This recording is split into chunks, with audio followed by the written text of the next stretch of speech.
అందరికీ వందనాలు. ఇది నా క్లుప్త వాక్య భాగం కొరకు కృత నిబంధన గ్రంథములోని అపోస్తుల కార్యములు 9వ అధ్యాయం 15వ వచనం.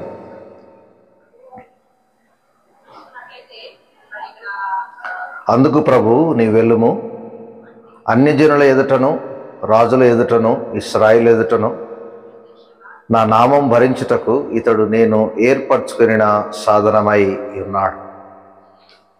ఈ మాటలు అననీయ అనబడిన శిష్యుడుతో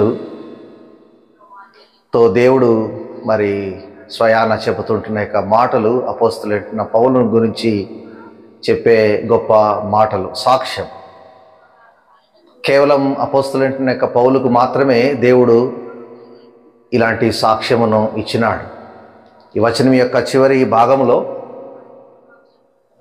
ఇతడు నేను ఏర్పరచుకున్న సాధనమై ఉన్నాడు, he is my chosen vessel అని మనకు జ్ఞాపకం చేయబడుతుంటున్నది. ఈ వచనాన్ని ఆధారం చేసుకొని బైబిల్ గ్రంథంలో నుండి 4 తలంపులను, 4 పాత్రలను, మరి వేరువేరు వచనాల్లో ఉంటున్న వాటిని మనము ధ్యానము చేసుకొనబోతుంటున్నాం. దేవుడు మన వెనికిడిలో ఈ మాటలను ఆశీర్వదించినట్లు ప్రభు సహాయం కోరుతూ ప్రార్థన చేసుకుందాం. ప్రేమ, కృపా, కనికరముల దేవా, ఈ సమయాన ధ్యానం కొరకై చదువుకున్న మీ వాక్యాన్ని మీరు ఆశీర్వదించి మీ చిత్తములో ప్రభా నాయన ఈ కొద్ది సమయాన్ని మీ సహాయమును అనుగ్రహిస్తారని స్తుతిస్తూ యేసు పరిశుద్ధ నామం పేరిట వేడుకొనుచున్నాను తండ్రి, ఆమెన్. మరొక మారు వీక్షిస్తుంటున్న మీ అందరికి కూడా ప్రభునామమున వందనాలు తెలియజేస్తుంటున్నాను. దేవుని యొక్క మహాకృప గత 1991వ సంవత్సరం నుండి ప్రభు పరిచర్యలో సంపూర్ణంగా కొనసాగడానికి ప్రభు ఎంతగానో సహాయమును అనుగ్రహిస్తున్నాడు. దేవుడు మరి సంఘ పరిచర్యతో పాటు సమాజ పరిచర్య చేయడానికి ఈ తెలుగు రాష్ట్రాల్లో దేవుడు అనుగ్రహించినాడు. మరి నా పేరు ఎబ్నేజర్ వేల్పుల. ప్రియ కుటుంబం కొరకు, పరిచర్య కొరకు ప్రార్థన చేయండి. దేవుడు ఈ దినాన మనం జ్ఞాపకం చేసుకుని పోయే వాక్యమును ఆశీర్వదించినట్లు మరి అందరూ కూడా ప్రార్థన పూర్వకంగా వీక్షించాలని ప్రభు పేరిట మనవి చేస్తుంటున్నాను. మనందరికీ తెలిసినదే మరి ఈ అపోస్తుల కార్యం 9వ అధ్యాయం అపోస్తులైన పౌలు యొక్క మార్పు, అద్భుతమైన యొక్క మార్పును గురించి జ్ఞాపకం చేయబడుతున్నది.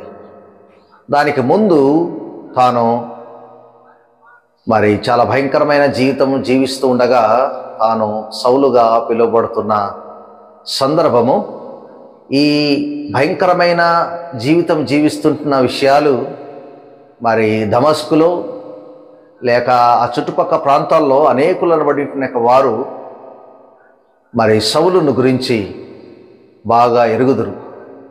ఆ విషయాలను దృష్టిలో ఉంచుకొని ప్రభు అననీయతో చెబుతుంటున్నప్పుడు మరి తాను తనకు తెలిసిన విషయాలు ప్రభుతో పంచుకుంటున్నప్పుడు కాదు, దేవుడు అననీయతో చెబుతుంటున్న యొక్క సందర్భం మనం 15వ వచనంలో చూస్తాం. ఏమని అక్కడ వ్రాయబడ్డదనంటే, రాజుల ఎదుటను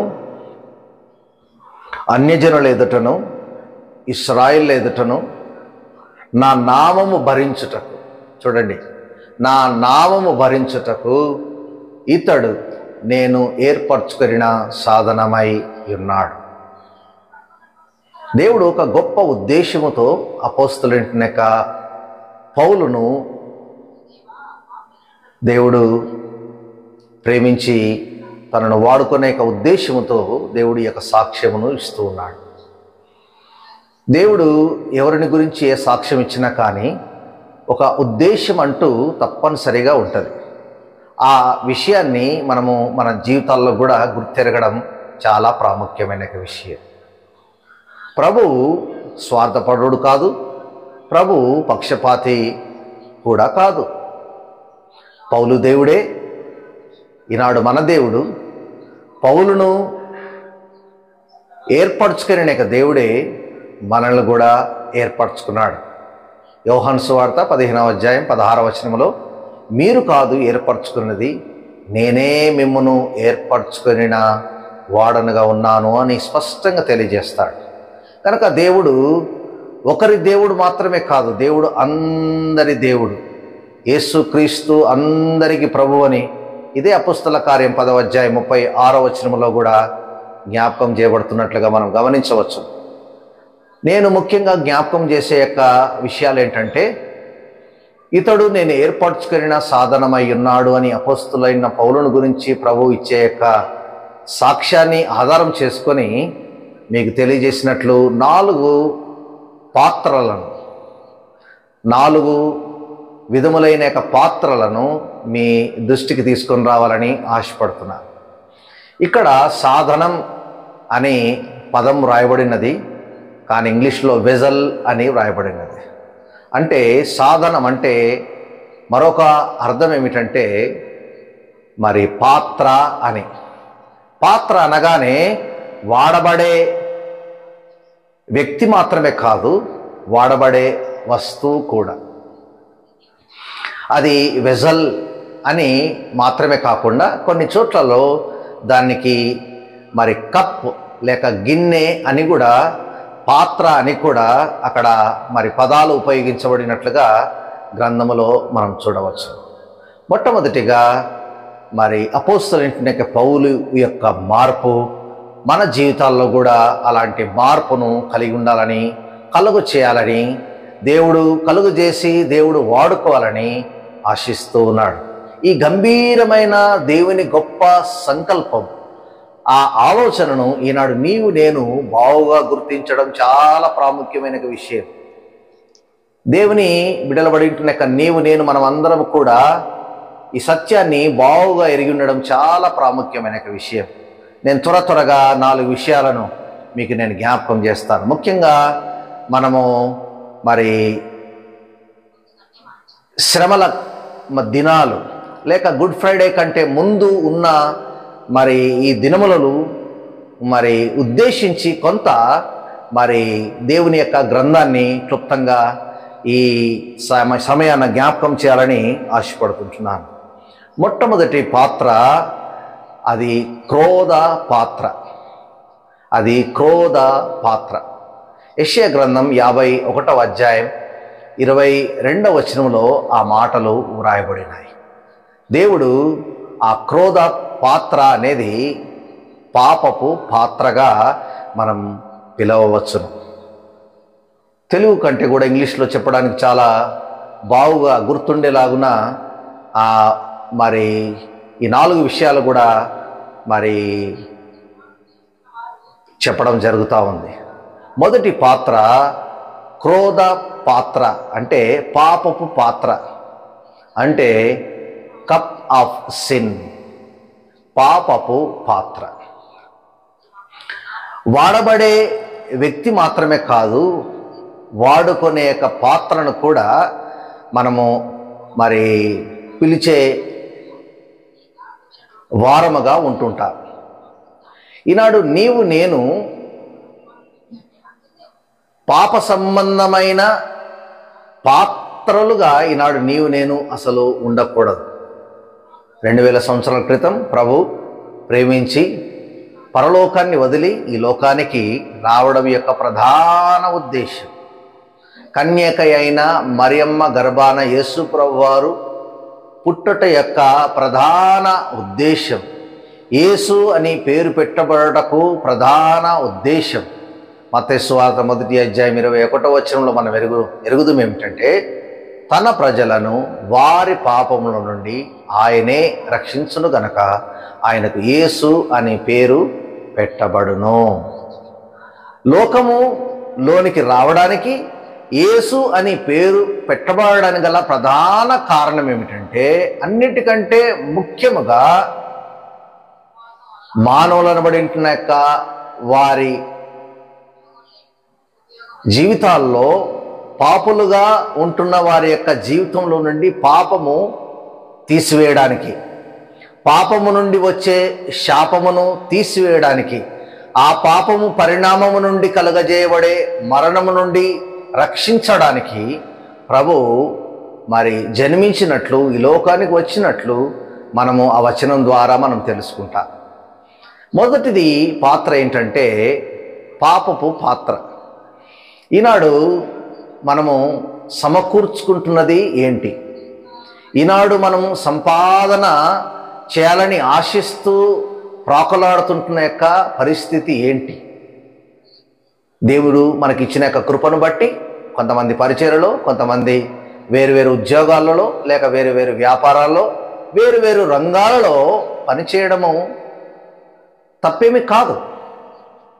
కానీ ఎవరమైనా కూడా ముఖ్యంగా పాపము అనేది లేని జీవితం మనం జీవించడం చాలా అవసరం. మన జీవితాలలో పాత్రలుగా పిలువబడే మన యొక్క జీవితాలలో పాపం అంటూ అసలు ఉండకూడదు. అన్నిటికంటే భయంకరమైనది ఏంటంటే ఘోరమైన వ్యాధిగా పిలువబడేది మనం ఇర్మియా గ్రంథములు చూస్తాం, అదే పాపం. అది ఘోరమైన వ్యాధి. చాలాసార్లు సహజమైన వ్యాధులను గురించి లోకములో మరి వింటూ ఉన్నప్పుడు, లేక ఎవరి జీవితాల్లోనైతే వ్యాధి అనేది భయంకరంగా ఉంటూ ఉన్నదో అది పోగొట్టుకోవడానికి ఎంత సమయమైనా కేటాయించి, ఎంత ఖర్చు అయినా వెచ్చించి దానిని ఏ విధం చేతనైనాను పోగొట్టుకోవాలని ఆలోచన చేస్తారు. అది సహజంగా మానవులు అనబడిన వారు మరి కలిగి ఉండే యొక్క ఆశతో కూడింటున్న యొక్క ప్రయత్నం. అది తప్పనిసరిగా మనం చేయాల్సిందే, పొరపాటు ఏం లేదు. కానీ ఈ భౌతికమైన శరీరం కొరకు దానికి వచ్చే యొక్క వ్యాధిని గురించిన యొక్క ఆలోచన అంత మేరకు ఉంటూ ఉన్నప్పుడు శాశ్వతమైన జీవితము జీవించాల్సిన నీ నా పాత్రలను బడి మన జీవితాలలో పాపం అనేది అసలు ఏమాత్రం కూడా ఉండరా. పేదవారమైనా, ధనికులమైన, చదువుకున్న వారమైనా, చదువులేని వారమైనా, గ్రామస్తులమైన, పట్టణస్థులమైన, పెద్ద కుటుంబ బలము కలిగిన వారమైనా, అంతగా బలగము లేని వారమైనా ఏమీ బాధ లేదు. కానీ మన జీవితాల్లో పాపం అనేది ఉండరాదు. మన యొక్క గృహాల్లో, మన పరిచర్యలో, మన ఆధ్యాత్మికమైన జీవితాలలో పాపపు పాత్ర, మన పాత్రలుగా పిలువబడే మన యొక్క జీవితాలలో పాపం అనేది అస్సలు ఏమాత్రం కూడా ఉండరాదు. దేనినైనా పాపం అనొచ్చేమో కానీ సింపతిగా పాపాన్ని మాత్రము అస్సలు సింపతిగా మనము ఏమాత్రం కూడా దాన్ని చూడకూడదు. ఎందుకంటే అదే మనల్ని అన్ని విధములుగా పాడవడానికి దారి తీయబడుతున్నది. అంతగా భయంకరమైన శిక్ష ప్రభు శిలువలో పొందడానికి గల కారణం, ఆ శిలువ మరణము గుండా ఆ ప్రభు వెళ్ళడానికి గల ప్రధాన కారణం ఏమిటంటే అదే లోకానికి వచ్చిన ఉద్దేశము, అదే లోకములో పాపులను పడిన వారి కొరకై మరించిన ఉద్దేశము. అందుకొరకే దేవుడు సర్వం ఆ ప్రణాళికను దేవుడు ఏర్పాటు చేసి పెట్టించినాడు. ఏ విధము చేతనైనను నేను సృష్టించిన, నేను ఏర్పరచుకోవాలని ఆశపడుతుంటున్న వారి జీవితాల్లో పాపం అనేది ఉండకూడదు. అందుకు దేవుడు రెండవ పాత్రను ఏర్పాటు చేసి పెట్టించినాడు. మొదటి పాత్ర పాపపు పాత్ర, కప్ ఆఫ్ సిన్. రెండవ పాత్ర కీర్తన గ్రంథం 116వ అధ్యాయం 13వ వచనం. అక్కడ దేవుడు ఈ పాపపు పాత్ర పోవడానికి గాను దేవుడు రక్షణ పాత్రను దేవుడు ఏర్పాటు చేసినాడు. రెండవ పాత్ర కప్ ఆఫ్ సాల్వేషన్, రక్షణపు పాత్ర. దేవుడు రక్షణ ప్రణాళికను ఏర్పాటు చేసి పెట్టించినాడు. ఎక్కడ ఎవరి దగ్గర అసలు ఏమాత్రం కూడా దొరకనిది, ఎవరు మాత్రము కూడా ఇవ్వలేనిది, మన సొంత ప్రయాసతో ఏమాత్రం కూడా మనము పొందుకొనలేనిది దేవుడు ఉచితముగా దేవుడు ఏర్పాటు చేసి పెట్టించినాడు. రోమిలు రాసిన పత్రిక 10వ అధ్యాయం 9 10 వచనాలు మనం చూసినట్లయితే చాలా తేలికగా, చాలా సులువైన విధానంలో ఈ రక్షణను పొందుకోవడానికి దేవుడు ఏర్పాటు చేసి ఉంచిన మార్గం ఏమిటంటే, నోటితో పాపి అని ఒప్పుకోవాలా, రక్షకుడని హృదయంలో విశ్వసించాలి. రక్షించబడతాం అప్పుడు. కనుక దేవుడు ఈ పాపపు పాత్రగా మనం ఉండకుండా, దేవుడు నిన్ను నన్ను సృష్టించినవాడు, అందరిని ప్రేమించినవాడు, ఈ రక్షణ ప్రణాళికను దేవుడు ఏర్పాటు చేసి పెట్టించాడు. అందరినీ సృష్టించిన దేవుడు అందరి కొరకు, క్రైస్తవులు క్రైస్తవేతరులు అనేది కాదు, పలాని జాతి వారు అనేది కాదు, పలాని దేశస్థులు అనేది కాదు, పలాని రంగంలో ఉన్నవారు అనేది కాదు, ఏ భేదము లేకుండా అందరూ ఎట్లయితే పాపలో అందరి కొరకు దేవుడు రక్షణను దేవుడు ఏర్పాటు చేసి పెట్టించాడు. ఎఫెసీయులకు రాసిన పత్రిక 2వ అధ్యాయం 8-9 వచనాలు మనం చూసినట్లయితే, అది క్రియల ద్వారా కలిగినది కాదు, అది కేవలం ఉచితముగా మరి తెలియజేయబడతా ఉన్నది.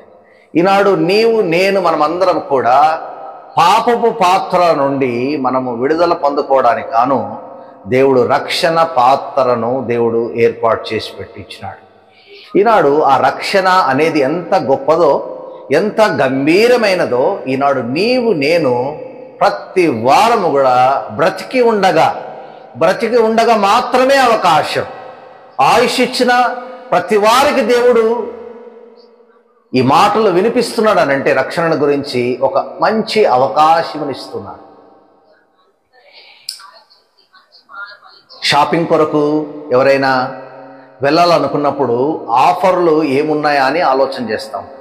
అది సహజంగా ఎవరమైనా కూడా ఆ విధమైన ఆలోచనలు కలిగి ఉండడం పొరపాటేమి కాదు.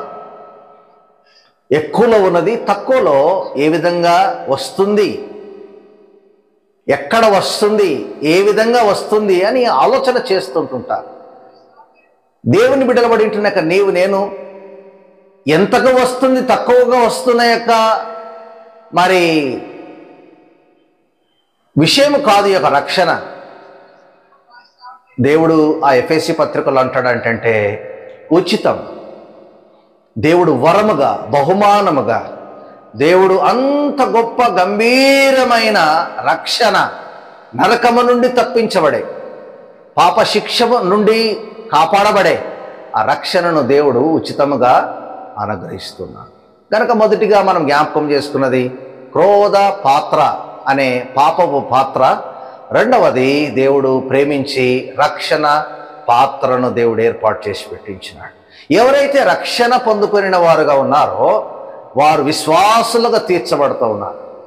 ఆ విశ్వాసులను పడిన వారికి దేవుడు 3వ పాత్రను ఏర్పాటు చేసి పెట్టించినాడు. ఆ పాత్ర కీర్తన గ్రంథం 23వ అధ్యాయం 5వ వచనంలో దావీదు భక్తుడు జ్ఞాపకం చేస్తున్నాడు. దావీదు కీర్తనలో అక్కడ ఆ గిన్నె మరి విశ్వాసుల పాత్రగా మరి చెప్పబడుతున్నది.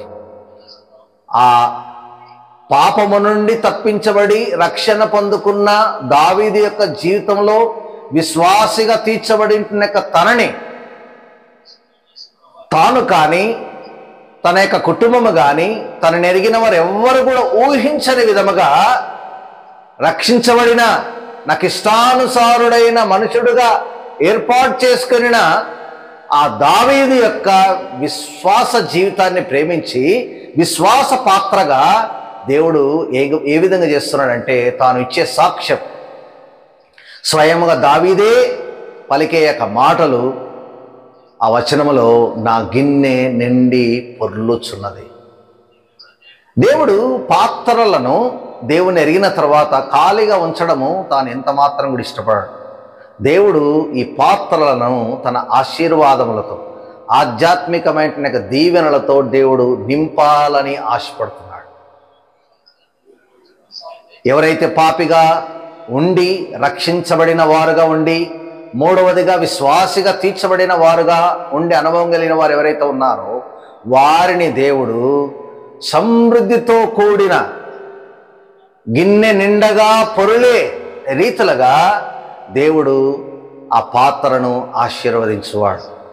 ఈ భాగ్యము పాప పాత్రగా ఉంటున్న వారికి లేదు అవకాశం. కేవలం పాపము నుండి రక్షించబడిన వారి జీవితాల్లో మాత్రమే దేవుడిచ్చే యొక్క గొప్ప ధన్యత.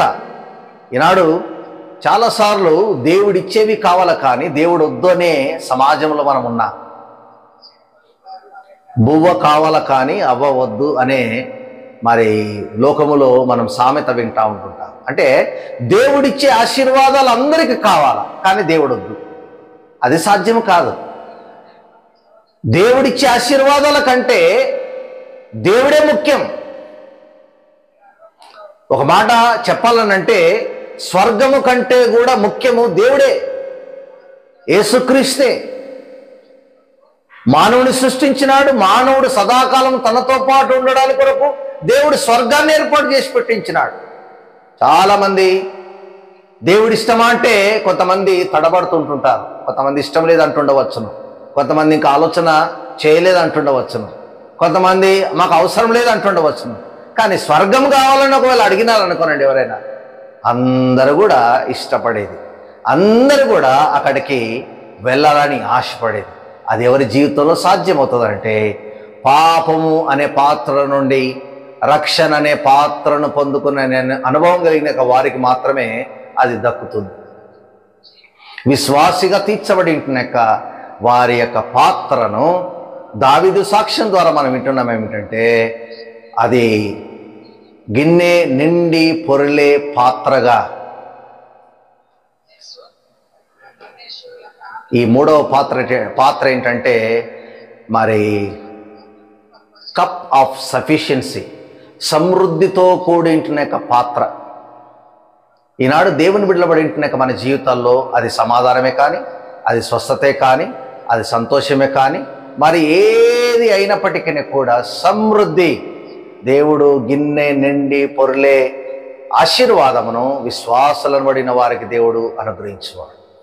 నాలుగవదిగా మీకు జ్ఞాపకం చేస్తాను చివరిగా, మరి మత్తయి సువార్త 26వ అధ్యాయం మరి 39వ వచనంలో మనం చూసినట్లయితే అక్కడ ప్రభు తానే స్వయముగా ఒక మాట చెప్పినాడు. ఏంటి ఆ మాట అంటే, నీ చిత్తమైతే, తండ్రితో ఆయన ప్రార్థన చేస్తున్నాడు, నీ చిత్తమైతే ఈ గిన్నె నా యొద్ద నుండి తొలగించు. నాలుగవ పాత్ర మరి అది క్రీస్తు పాత్ర. ఆ పాత్ర కప్ ఆఫ్ సఫరింగ్. నాలుగవ పాత్ర కప్ ఆఫ్ సఫరింగ్. శ్రమ, అవమానము, నింద, కష్టము, బాధ, ఇబ్బంది అనేది ఇంత అంత అని చెప్పడానికి లేదు. ప్రభు నీ నా రక్షణ కొరకు, నిన్ను నన్ను ఆశీర్వదించడానికి కొరకు దేవుడు ఆ దయా సంకల్పము చొప్పున ఏర్పాటు చేసిన యొక్క ప్రణాళికలో ఎవరైతే ఉంటారో వారందరి కొరకు దేవుడు ఎంత శ్రమ పడినాడనంటే, ఈనాడు నీవు నేను ఎంత శ్రమ పడుతున్నా కానీ ఆ ప్రభు మన కొరకు శ్రమ పడిన దాని ఎదుట ఇంత అంత అని చెప్పడానికి అసలు పొంతనే లేదు. ఈనాడు నీవు నేను చాలామంది కష్టపడుతూ ఉంటుంటారు. కుటుంబ పోషణ కొరకు, బ్రతుకు తెరువు కొరకు, లేక పేరు ప్రతిష్టతల కొరకు రకరకాలుగా కష్టపడుతూ ఉంటుంటారు. ఓవర్ టైం చేస్తూ ఉంటుంటారు. పగలు రాత్రులు అనకుండా ప్రయాసపడుతూ ఉంటుంటారు. ఈనాడు నీవు నేను మనం అందరం కూడా తెలుసుకోవలసినది, ప్రభు నీ కొరకు నా కొరకు పడిన బాధ ఇంత అంత అని చెప్పడానికి లేకుండా వర్ణింప శక్యము కాని రీతులుగా ఆ ప్రభు దేవుడు గనక ఆ బాధను ఆయన భరించినాడు. ఆ మనసు, ఆ ప్రేమ అనేది చాలా గొప్పది. దేవుడు ఎవరు అని ఒక మాటలో చెప్పాలనంటే, దేవుడు ప్రేమా స్వరూపి. ఎంత ప్రేమ కలిగిన వాడంటే ఎంతో ప్రేమ కలిగిన వాడు. ఇవన్నీ కూడా మనం బైబిల్ గ్రంథంలో మనం గమనించవచ్చు. ఆ ప్రభు ప్రేమించి నీ కొరకు నా కొరకు ఆయన ఏర్పాటు చేసి ఉంచిన యొక్క పాత్ర ఏంటంటే, నీవు నేను శ్రమ అనుభవించకుండా ఉండడానికి, ఆ పాపపు బాధ మనం భరించకుండా ఉండడానికి కొరకై ప్రభువే అది మన కొరకై భరించినాడు. యెషయా గ్రంథం 9వ అధ్యాయం 6వ వచనంలో ఆ ప్రభువు జననాన్ని గురించి చెప్పడం మాత్రమే కాదు, దాని తర్వాత రాయబడింది, ఆయన భుజముల మీద రాజ్యభారము ఉండును. నన్ను వెంబడించువాడు తను తాను ఉపేక్షించుకొని తన సిలువనెత్తుకొని నన్ను వెంబడించవలనని ప్రభు ఆ బాధను అనుభవించి ఆ ప్రభు మనకు మాదిరి చూపినాడు. ఈనాడు ఏం దేవుడు, ఏమి సంఘము, ఏమి వాక్యము, ఏమి ఆరాధన అని చాలాసార్లు బాధ వచ్చినప్పుడు వేరుగా ఆలోచన చేస్తూ ఉంటుంటారు. తన మహాశక్తిని బట్టి సర్వమును మనల్ని సృష్టించిన యొక్క దేవునికి అసాధ్యమైనదంటూ ఏమీ కూడా లేదు. ఆయన ఎంత బలం కలిగిన వాడనంటే ఈనాడు రక్షించబడిన తర్వాత కూడా, విశ్వాసముగా తీర్చబడిన తర్వాత కూడా, సమృద్ధితో కూడించిన అనుభవం మనము లోనికి వచ్చిన తర్వాత కూడా ఒకవేళ శ్రమ అనుభవిస్తున్నట్లయితే అది నాకు మేలాయను. యాత్రా కీర్తనలో మనం చదువుతాం, అది మన యొక్క మేలు కొరకే, అది మన యొక్క మేలు కొరకే. ఈనాడు దేవుడు మన కొరకై మాదిరి ఉంచి వెళ్ళినాడు. మొదటిది పాపపు పాత్ర, రెండవది రక్షణ పాత్ర, మూడవది సమృద్ధితో కూడిన పాత్ర, నాలుగవది శ్రమ పాత్ర. Cup of sin, cup of salvation, cup of sufficiency, cup of suffering. ప్రభువు బిడలబడి ఉంటున్నాక మనం ఆ ప్రభు మన కొరకు ఏ రీతికైతే బాధను అనుభవించినాడు, తన నామము కొరకై అవసరమైతే ప్రాణము అర్పించడానికైనా, అవసరమైతే నిందలు భరించడానికైనా, అవసరమైతే నిందల గుండా వెళ్ళాల్సిన పరిస్థితులు ఒకవేళ వస్తే, ఏది ఏమైనా కానీ ఆ ప్రభు కొరకే మనము జీవించే వారముగా ఉండడం చాలా అవసరం. ఏ ప్రభు అయితే పౌలు భక్తుని గురించి ఇతడు నేను ఏర్పరచుకొనిన సాధనమై ఉన్నాడని చెప్పినాడో, ఆ పౌలు భక్తుడు ఫిలిప్పీయులకు రాసిన పత్రిక 1వ అధ్యాయం 21వ వచనం అంటాడు ఏంటంటే, నా మట్టుకైతే బ్రతుకుట క్రీస్తు, చావైతే లాభం. బ్రతికితే ఆ ప్రభువు కొరకే బ్రతుకుతాను, ఒకవేళ చనిపోవడమే జరిగితే అది నాకు లాభమే కానీ నష్టముగా ఏమాత్రం కూడా కాదు. విశ్వాసాలను బడిన నీవు నేను ఎప్పుడు మనము ఆశీర్వాదాలు పొందడానికి మాత్రమే ఏర్పాటు చేయబడిన వారం కాదు, కానీ దేవుని సంకల్పంలో ఈ శ్రమ, అవమానము, నింద, కష్టము, బాధ ఆ ప్రభువు కొరకు, మన క్షేమము, భవిష్యత్ ఆశీర్వాదం కొరకు దేవుడు ఉద్దేశించినవి ఏవైనా దేవుడు అనుమతించినట్లయితే వాటిని మనం ఎదుర్కొనడానికి, వాటి నుండి మనము బయటపడడానికి ప్రార్థన చేస్తూ ప్రభువు యొక్క మాదిరిని అనుసరించి మనం ముందుకు నడుచుకోవడం ఎంతైనా అవసరం. దేవుడు పౌలు భక్తుని గురించి ఇస్తున్న సాక్ష్యాన్ని జ్ఞాపకం చేసుకున్నా, అట్టి గొప్ప సాక్ష్యం తాను శిష్యుల్లో ఒకడు కాకపోయినా కానీ ఆ ప్రభు నుండి అట్టి గొప్ప సాక్ష్యమును సంపాదించుకున్నాడు. ప్రభు దర్శించినప్పుడు లోబడ్డాడు, ప్రభు ఏర్పరచుకున్నప్పుడు వాడబడ్డాడు. కడ వరకు తాను దేవుని మహిమార్థమై కొనసాగినాడు. పౌలు భక్తుని యొక్క చివరి మాటలు మనం ఎరుగుదము. 2వ తిమోతి 4వ అధ్యాయం 7వ వచనంలో అంటాడు, మంచి పోరాటం పోరాడి తిని, నా పరుగు కడముట్టించి తిని, విశ్వాసమును కాపాడుకొంటిని. తన ముగింపు మాటలు. ఈనాడు నీవు నేను మార్గ మధ్యములో చేయాలని తలంచి చేయలేనివి, ప్రభు కొరకు జీవించాలని ఆశించిన రీతిలుగా జీవించకుండా మార్గ మధ్యములో అటు ఇటు కాకుండా మన జీవితాలు ముగించుకోవడం కాదు. దేవుడు ఏ ఉద్దేశంతోనైతే సృష్టించినాడో, ఏ ఉద్దేశమునైతే నుండి ప్రభు మనల్ని రక్షించినాడో, ఏ ఉద్దేశంతో మనల్ని ఆశీర్వదించినాడో, ఎట్టి శ్రమలైనా కానీ మనము మన జీవితంలో ముగింపు ఏ రీతిగా ఉండాలంటే అపోస్తలుడైన పౌలు లాంటి ముగింపు ఉండడం. అప్పుడు నిజంగా ఆ ప్రభు మహిమార్థమై ఉండే ఉపయోగకరమైన పాత్రలుగా ఉండగలుగుతాం. ప్రభు ఈ మాటలను ఆశీర్వదించినట్లు ప్రార్థన చేసుకుందాం. ప్రేమగల తండ్రి, జీవవాక్యాన్ని తలపోసుకోవడానికి మాకు మీరు ఇచ్చిన ఇట్టి సదావకాశాన్ని బట్టి నీకు స్తోత్రము.